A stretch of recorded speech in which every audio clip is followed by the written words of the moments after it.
Hello friends, बरायबाय Bodo Info YouTube चेनेलाव दा लोगोफोर Assam excise बेनिफ्राय कामान्डो ग्रेड 4 आरो लोगोसे जोंहा SSC दा बेनि डिटेल्स इम्पर्टेन्ट आपडेट लाना फैदों आरो आसाम पुलिसाव नोंथांमोननि गोदान भेकेन्सि फैथारसिगोन दा बावैनो आरो लोगोसे फरेस्ट कामान्डो नोंथांमोना थाबैनो एप्लाइ खालामनो मोनथारसिगोन दा गिबियावनो जों नायग्रोगोन SSC खौ मानोना जोबोर मोजां भेकेन्सि दङ माब्रै जों एग्जाम पास खालामनो हागोन दा बे एग्जामा अनलाइन जायो हिन्दी आरो इंलिश मोननै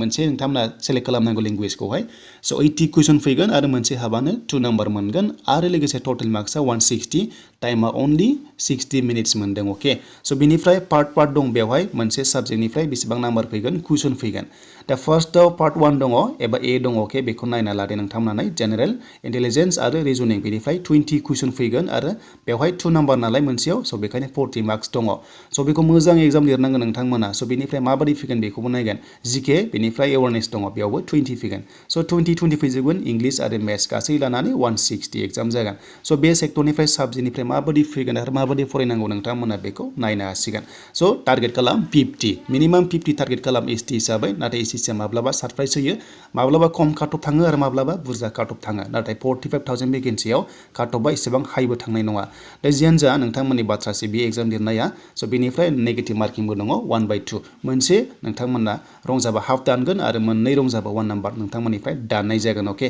स' बेखौ मोजां गोसोआव ला बेखायनो हायाब्ला नोंथांमोना जेब्लायबो एटेम्प्ट खालामनाङा एन्सारखौहाय लिरथारनाङा स' बिनिफ्राय डिटेल्सखौ जों नायबावनोसै फैदो सिलेबास वाइसआव माबादि साबजेक्टनिफ्राय दानगोन एबा माबोरै पास खालामनो हागोन नोंथांमोना दा फार्स्टआव दङ जेनेरेल इन्टेलिजेन्स आरो रिजनिंआव नोंथांमोना एनालाइटिकेल एप्टिट्युड फैगोन अके बेखौ मोजाङै नोंथांमोना जाहाथे नायो अके स' बेनिफ्राय बार्बेल नन बार्बेल टाइपनि फैयो आरो बेखौ मोजाङै नायो नोंथांमोना जाहाथे पास खालामनो हायो स' बिनिफ्राय सिमिलारिटिस आरो डिफारेन्सेस फैयो बेखौ जाहाथे नोंथांमोनाबो मोजाङै नायो स' बिनिफ्राय डिसक्रिमिनेसन मेमोरि अबजार्भेसन रिलेशनशिप बेफोरबायदिया फैयो स' बेखौ नोंथांमोनाहाय जाहाथे नायो लोगोसे कडिं डिकडिं नाम्बार सिरिज बेफोर इम्पर्टेन्ट बेखौ जाहाथे नायो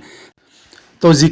जिकियाव माबादि फैगोन नोंथांमोना दा बेयाव नोंथांमोना नुनो मोनदों स्पर्ट नायनांगोन हिस्टरि नायनांगोन कालचार नायनांगोन जिअग्राफि नायनांगोन इकनमिक नायनांगोन जेनेरेल पलिटि नायनांगोन बेनिफ्राय दाननाय जायो लोगोसे नोंथांमोना जाहाथे बेखौहाय एवारनेसखौबो मोजां नायो मानोना स' बे जोबोद इम्पर्टेन्ट सेन्ट्रेल गभर्नमेन्ट जबाव स' बेनिफ्राय मेथ्सआव दा मेथ्सआव बेयाव ओरैबायदि बिनाय दङ नाम्बार सिस्टेम्स दङ बेनिफ्राय लोगोसे हल नाम्बार्स दङ बेनिफ्राय डिसिमेल्स दङ बेनिफ्राय फ्रेक्सन्स दङ आरो लोगोसे नोंथांमोननि माखासे फान्डामेन्टेल आर्थमेटिकेल दङ अपारेशन्स दङ बिदि आरोना स' बेनिफ्राय पार्सेन्टेज दङ रेसिय' दङ बेनिफ्राय प्रपर्सन दङ एभारेज दङ इन्टारेस्ट दङ बेनिफ्राय प्रफिट एन्ड लस बे फैखाथारो बेनिफ्राय डिसकाउन्ट बेबो फैयो एन्ड मेनसुरेसन बेबो फैयो एन्ड टाइम एन्ड डिस्टेन्स बेबो फैयो स' बेनिफ्राय रेसिय' एन्ड टाइम फैयो एन्ड टाइम एन्ड वर्क बेबो फैयो स' बेखौ नायोब्ला नोंथांमोना 100% पास खालामनो हागोन आरो लोगोसे इंलिश स' इंलिश आरो हिन्दी बे नोंनि सायाव थाबाय बबेखौ लिरो बाट इंलिश बा कम्प्रिहेन्सन बे फैखाथारगोन जाहाथे नोंथांमोना बेखौ नायो स' बेयाव पास जाबा नोंथांमोना फिजिकेलखौ 100% पास जाखागोन मानोना गोबां टाइम दङ 5 किल'मिटाराव 24 मिनिट्स नोंथांमोना हौवाफोरा स' हिन्जावफ्रा 1600 मिटार्सआव 8.5 मिनिट दङ अके स' बेखौ 100% नोंथांमोना पास जाखागोन स' दायो जों फैबाय आसाम पुलिसाव एक्साइज आसाम पुलिसा कन्डाक्ट खालामगोन एबार थ' बे जाबाय 222 भेकेन्सि दङ बेयावबो नोंथांमोना मोजां गल्डेन चान्स मोनदों दा बे जाबाय जायफ्रा आसाम पुलिस आरो लोगोसे कामान्ड' आफसुस थाबाय स' बेयाव मोजां ट्राइ खालामदो बे पस्टआ जोबोर मोजां दङ आरो 10 जानुवारि जानाय लोगो लोगो बेबो एप्लाइ जागोन लोगोसे लास्ट डेटआ 8 फेब्रुवारिसिम थागोन स' बिनिफ्राय बेयाव फरायनाया एचएस एलसी बा 10 पास जाथारनांगोन बेनिफ्राय बेयाव जायफ्रा 10 पास नङा हानाय नङा मेक्सिमाम हागोन जेसेबां फरायनाय दङ नाथाय बैसोआ 18 निफ्राय 30 इयार्स बा जोंनि एसटीआ 35 इयार्ससिम बेयाव इलिजिबल जागोन अके 18 निफ्राय 35 इयार्सआ एप्लाइखौ खालामनो हागोन बे आसाम एक्साइज कनस्टेबलआव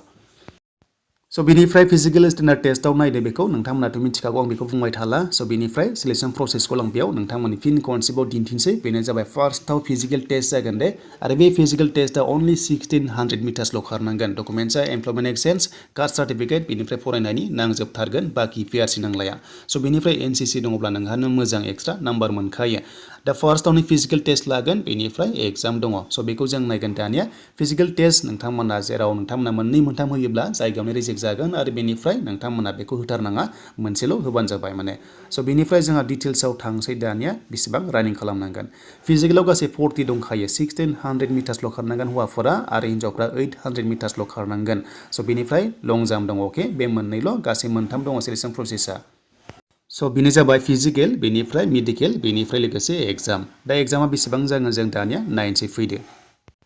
दा एग्जामा ओरैबायदि इजि जागोन एग्जामाबो 100 माल्टिपल चॉइस टाइपनि एग्जाम जागोन लोगोसे बेयाव 50 नाम्बारनिल' एग्जाम जागोन आरो बेयाव नेगेटिभ मार्किंबो गैया स' नोंथांमोना अफलाइन एग्जाम होनांगोन आरो एग्जाम सेन्टारा बबेयाव जागोन मिथिथ'वा जेब्ला एडमिट फैयो मिथिगोन बेनिफ्राय मेथ्स इंलिश रिजनिं मेन्टेल एबिलिटि बेनिफ्राय आसाम हिस्टरि जिअग्राफि पलिटि इक'नमि आरो एवारनेस जिके आरो कारेन्ट एफेयार्स SSC कनस्टेबलजों सेमानो दङ जि फरायो बेनो जागोन बेनिफ्राय बर' रावजों एग्जाम होनो मोनगोन आसाम पुलिसाव स' बेनिफ्राय NCC C थायोब्ला डिमान्डआ बारा B थायोब्ला एसे खम बेनिफ्राय A थायोबा खमसिन स' बेनिफ्राय भाइभा लागोन लास्टआव मेक्सिमाम नाम्बार 5 मार्क्सनि